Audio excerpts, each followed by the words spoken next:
Now, given that Insidious Chapter 5, The Red Door, and Mission Impossible Dead Reckoning Part 1 are major factors into why Indiana Jones 5 heavily suffered at the box office, pretty much in an immediate response, where you had the flat line and now it's just like going downward like this. And this is exactly why Disney is beginning to hit the panic button. They are exiting Indiana Jones 5 out of all the theaters around the globe as fast as they can. I know a lot of my Indy 5 showtimes have just vanished in a matter of 3 days. That's how bad it is. I mean, it's not even been a month since Indiana Jones 5 has been out, and that's what we're dealing with, basically.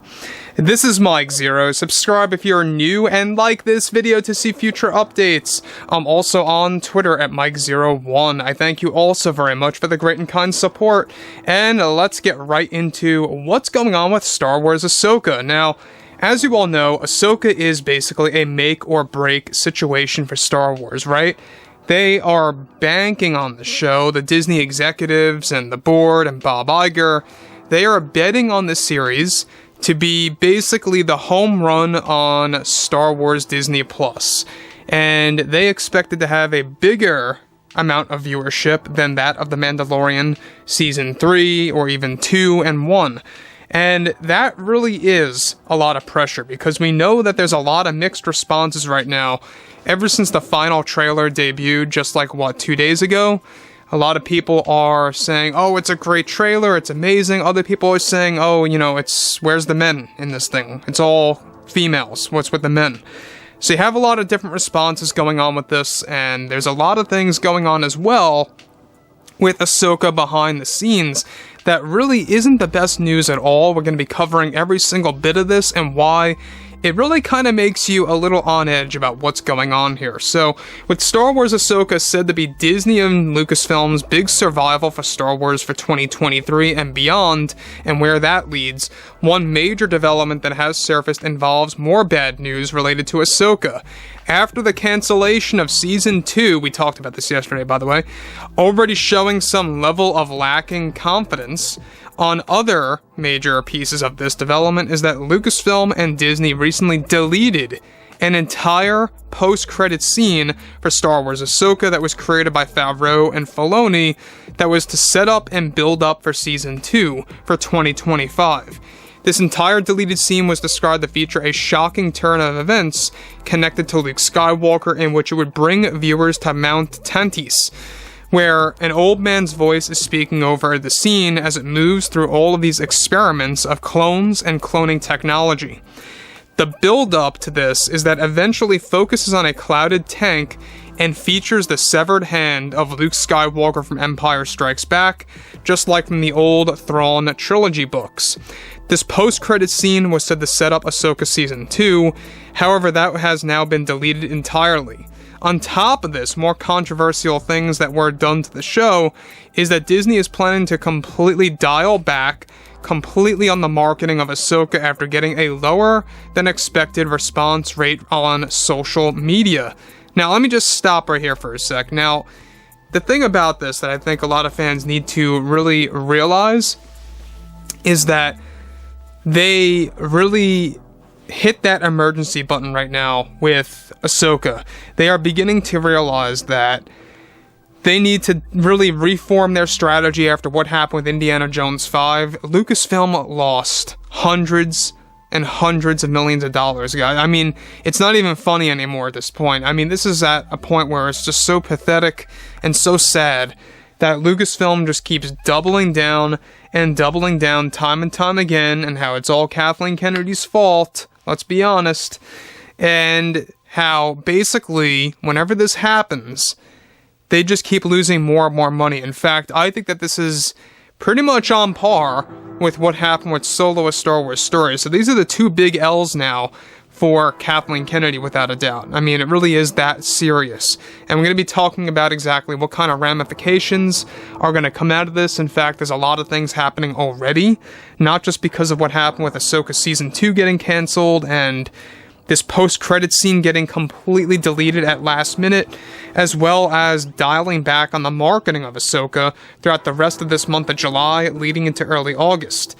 So, this is where things get complicated. Further, Their plan is to keep marketing at a bare minimum throughout this month of July into early August, and that they only want to invest in the later weeks of August, building up to its 2-episode premiere on August 26th, leaving only 6 episodes for September, and of course leading into very early October.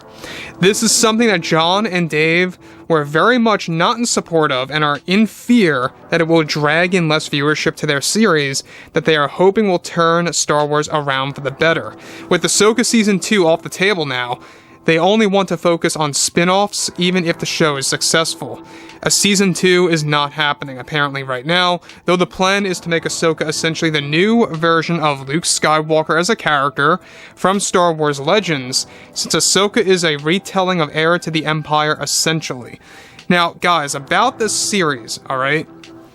I've seen a lot of people have a lot of different complaints about the final trailer, and say what you will, a lot of people have their own opinions, and that's fine.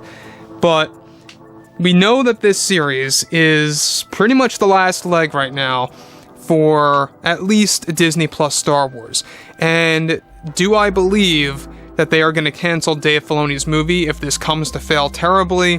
I would not be surprised. I really would not be surprised, because get this, same exact thing is happening right now with James Mangold and his Star Wars movie. They want him out. They don't want him involved in basically being, related to him working on that movie because of what he did with Indiana Jones 5. Not just that, that carries with you like Rian Johnson.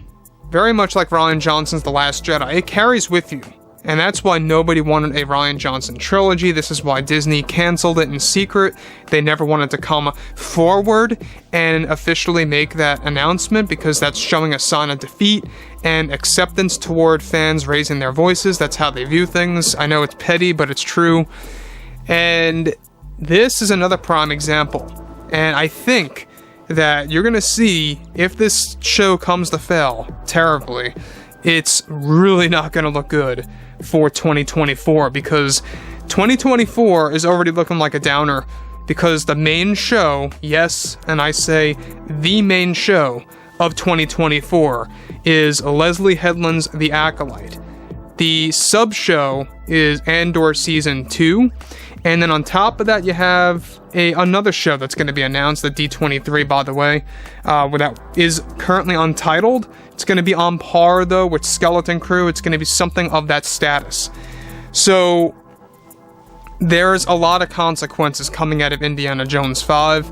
It has led to the destruction of Season 2 of Ahsoka. It's literally dismantling and really kind of interfering with John and Dave's efforts for really course-correcting Star Wars smoothly and effectively. It's creating a lot of road bumps in there, and I don't know what else to say at this point. So it's going to be interesting come the 26th of next month. So guys, drop a comment below. Fill me in below in the comments what you all have to say about this, and if you guys did enjoy the content for today, make sure to drop a thumbs up on this video to support the channel, and I will catch you guys next time.